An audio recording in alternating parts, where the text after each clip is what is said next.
Now that the patient is on the Pumani, you need to check the respiratory rate of the baby and the oxygen saturation and make sure that the baby is stabilized on the Pumani. You may need to adjust the pressure or the flow depending on the patient's condition. So to adjust the pressure, to add pressure, you will add water to the bottle. So if the patient is still struggling on the Pumani, you may choose to increase the pressure.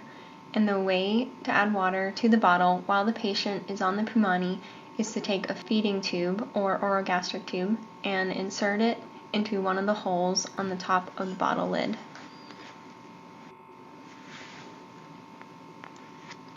And you will take a syringe filled with water and you will inject water into the bottle through the tube up to the level of pressure that you want to apply.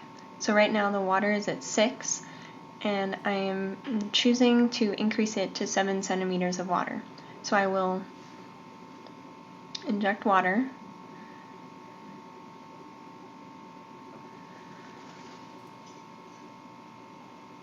and continue to add water until you're at the level of water that you would like to apply to the patient. And then you can remove the feeding tube. You may also notice that throughout the therapy, water may start to evaporate out of the bottle, and so you need to regularly add water to the bottle. If you would like to adjust the flow, you will need to adjust the oxygen flow on the oxygen tank or the concentrator. If you need to increase or decrease the oxygen level, depending on the oxygen saturation of the patient. You want to adjust the total flow, you will turn the knob to either increase or decrease the total flow. And remember to apply saline to the patient's nostrils at least every 4 hours to keep their airway moist.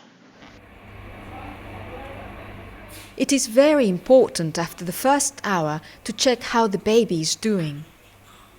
After that, you should monitor every 6 hours.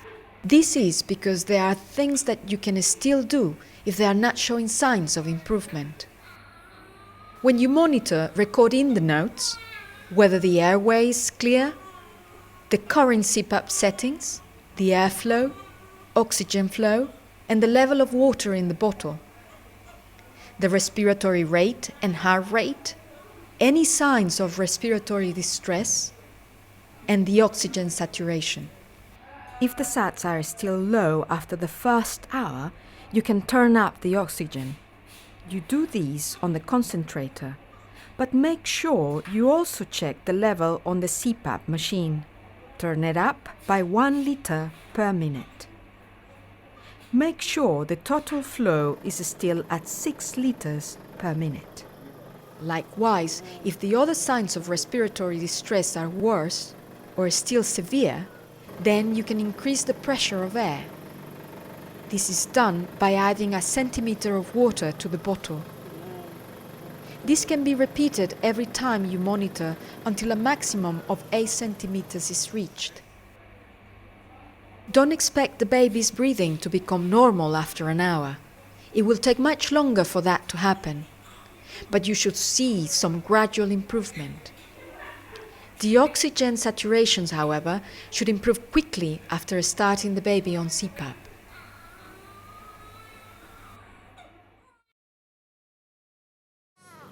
I'm checking on my baby whether the nostrils are blocked. If the nostrils are blocked, which they often will be, then the baby will need suctioning. One nostril is blocked, the left one, so I want to clean the nostril. Okay. As early enough, I want to suck my baby, so I'm going to measure from the nose to the ear, then halfway down. So this is the amount, as I said, it has no number, very small number. Okay, so I'll connect this to there.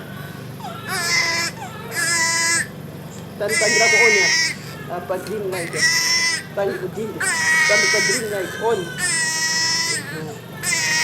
Then I said we'll mark the tube, as we said. This one will go inside.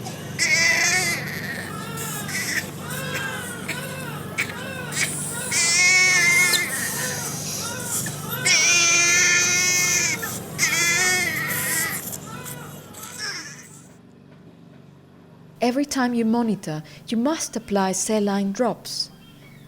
Do it after suctioning.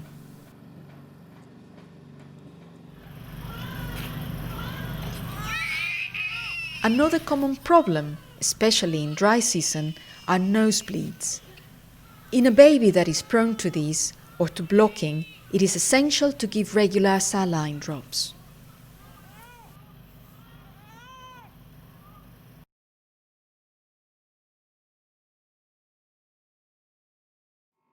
While the patient is on the Pumani, your hospital may have a power cut, and the power to the Pumani may be lost.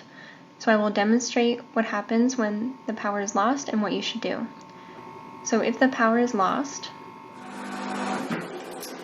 the Pumani, you'll hear it no longer running, and you'll also see that the green light, the indicator light here on the corner, is no longer lit. There's a 10-second delay before an alarm begins to sound. And you'll start to hear the beep, and then to turn off the alarm, you will switch the power switch off, and then you'll hear the alarm stop. And immediately you need to remove the prongs from the patient's airway, because the pressurized air is no longer being delivered to the patient, and you can block the patient's airway. So you need to immediately remove the prongs. You can also remove the hat entirely. And you should place the patient on oxygen therapy from an oxygen tank if you have one available. And then once power is provided to the Pumani, you can place the patient back on the Pumani.